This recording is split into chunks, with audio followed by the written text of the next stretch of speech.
Hello আমার দুষ্টু প্রিয় মিষ্টি বন্ধুরা। বন্ধুরা, তোমরা সকলে কেমন আছো? আশা করি তোমরা সকলে অনেক অনেক ভালো আছো। বন্ধুরা, তোমাদের জন্য নতুন একটি গল্প নিয়ে চলে আসলাম।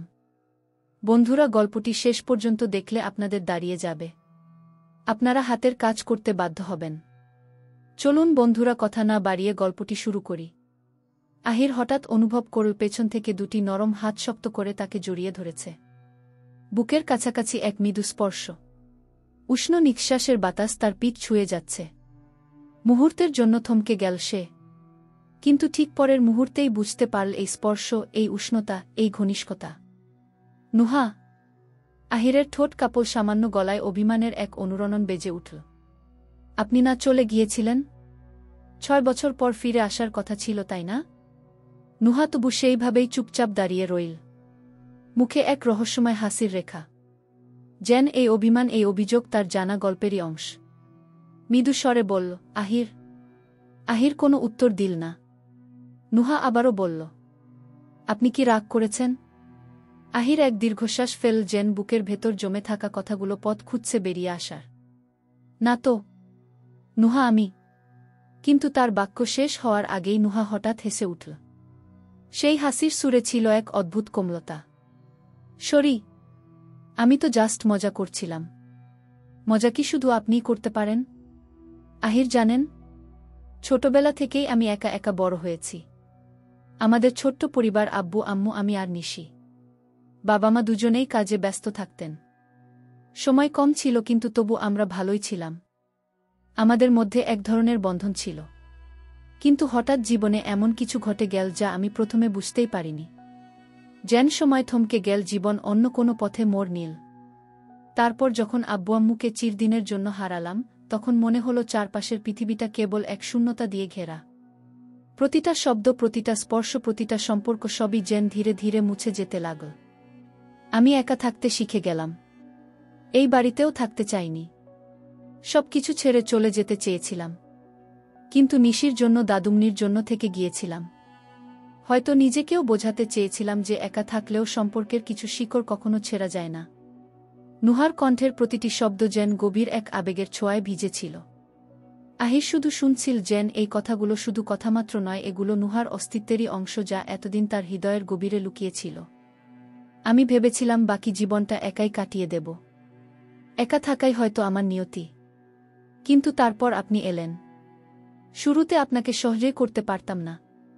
মনে হতো কেন জানি আপনার উপস্থিতি আমার চারপাশের শূন্যতাকে নড়িয়ে দেয়। কিন্তু আশ্চর্যের বিষয়, আপনার চোখে আমার জন্য একবারও বিরক্তি দেখিনি। আমি কতভাবে আপনাকে অপমান করেছি, অথচ আপনি কখনো রাগ করেননি, কখনো কিছু বলেননি।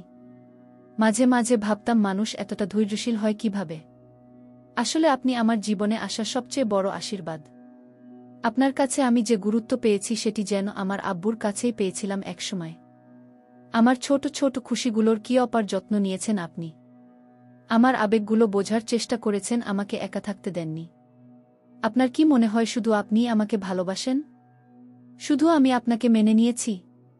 না, আমি নয়, আমার মন আপনাকে মেনে নিয়েছে। আমি 6 বছরের জন্য কেন 6 দিনের জন্য আপনাকে হারাতে পারব না। আমি চাই বাকি জীবনটা শুধু আপনার সাথেই কাটাতে। আপনি আমার পৃথিবীর সবচেয়ে সুন্দর প্রাপ্তি। আপনাকে ছাড়ার প্রশ্নই আসে না। আহির এতক্ষণ নিঃশব্দে শুনছিল। তার চোখের গভীরে এক অদ্ভুত আবেগ খেলা করছিল, যা ভাষায় প্রকাশ করা কঠিন।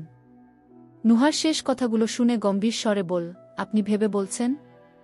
হু, এত ভালো ছেলে কেউ হাতছাড়া করে?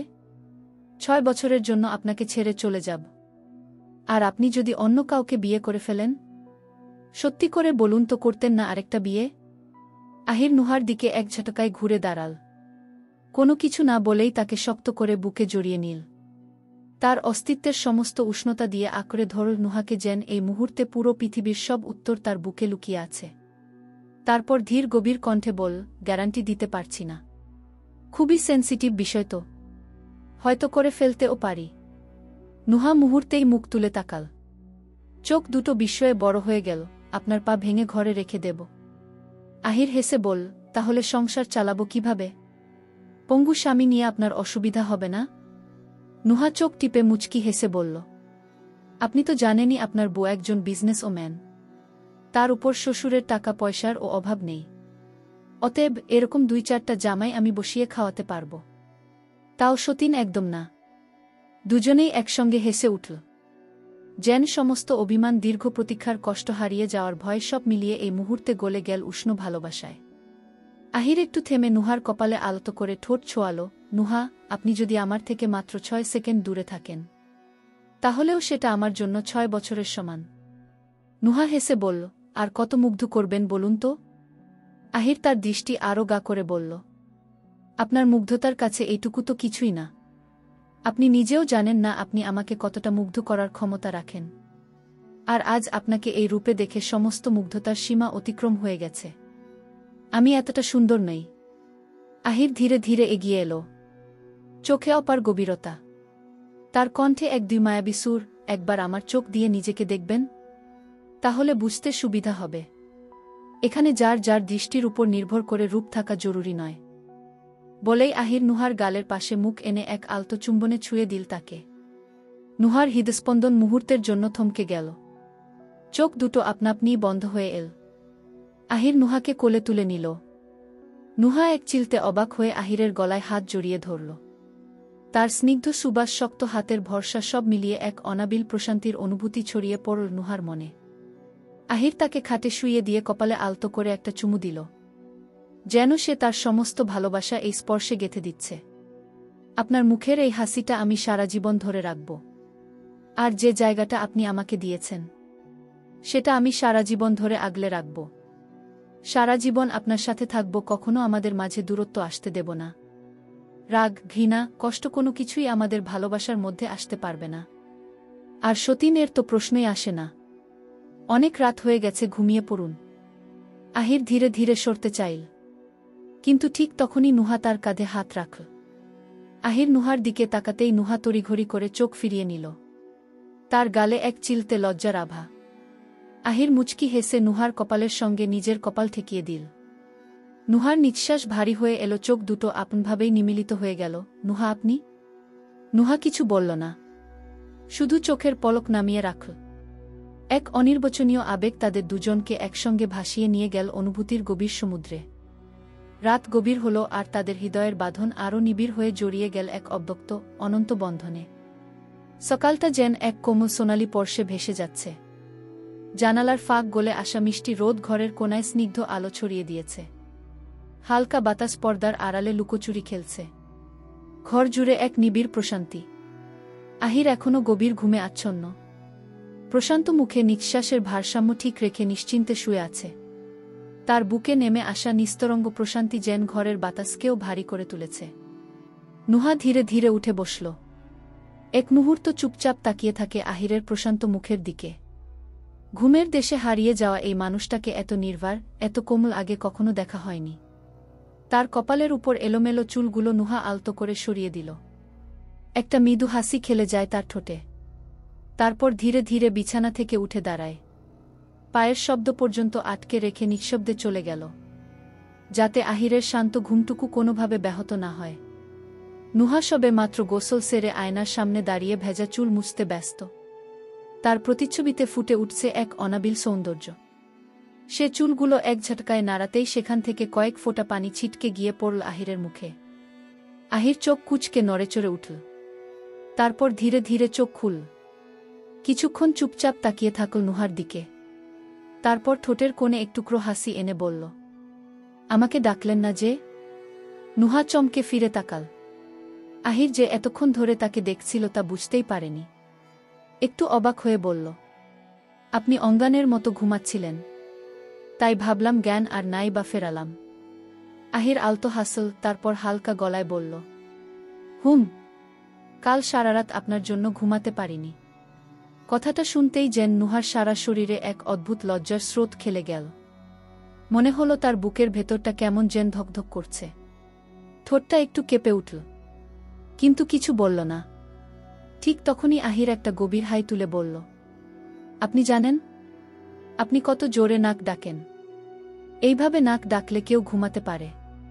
নুহা মুহূর্তেই ঘুরে তাকাল। কি বললেন আপনি? আমি নাকি নাক ডাকি?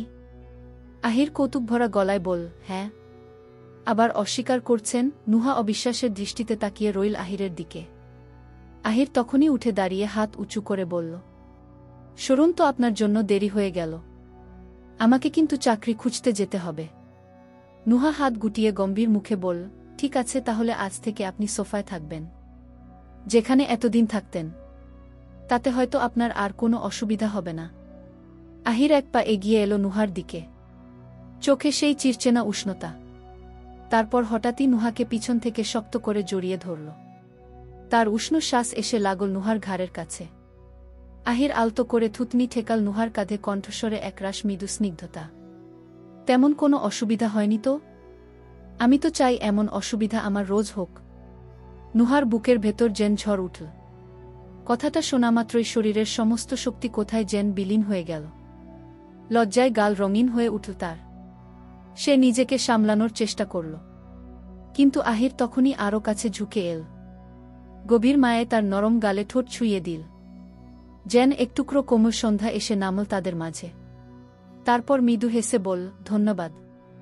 নুহা যেন স্থির থাকতে পারছিল না। সারা শরীরে অনুভূতির এক অদ্ভুত কম্পন ছড়িয়ে পড়ল। সে দ্রুত মুখ ঘুরিয়ে নিচু স্বরে বলল, আপনার দেরি হচ্ছে না? হঠাৎ করেই করিডোরে কারো পায়ের আওয়াজ শোনা গেল। আহির নুহাকে ছেড়ে দিয়ে দ্রুত সরে গিয়ে নিজেকে গুছিয়ে নিল। ঠিক তখনই পরিচিত এক কণ্ঠস্বর ভেসে এল, আহির। রুফ মীরকে দেখে আহির হালকা হাসল। কোনো দরকার আব্বু? রুফ মীর গম্ভীর মুখে এগিয়ে এসে বললেন, হ্যাঁ, তোমার সঙ্গে একটা দরকার আছে। আজ তোমাকে আমার সঙ্গে অফিসে যেতে হবে। একটু এসো। আহির মাথা কাত করে সম্মতি জানাল। আচ্ছা, আমি রেডি হয়ে আসছি, বলে সে দ্রুত ওয়াশরুমের দিকে চলে গেল। নুহা তখন একটু এগিয়ে এসে স্থির কণ্ঠে বলল, আপনার দরকারটা বলুন তো। এত সকাল সকাল ছেলের কথা মনে পড়ল যে? রুফ মীরের চোখে বিদ্রূপের ঝলক খেলে গেল।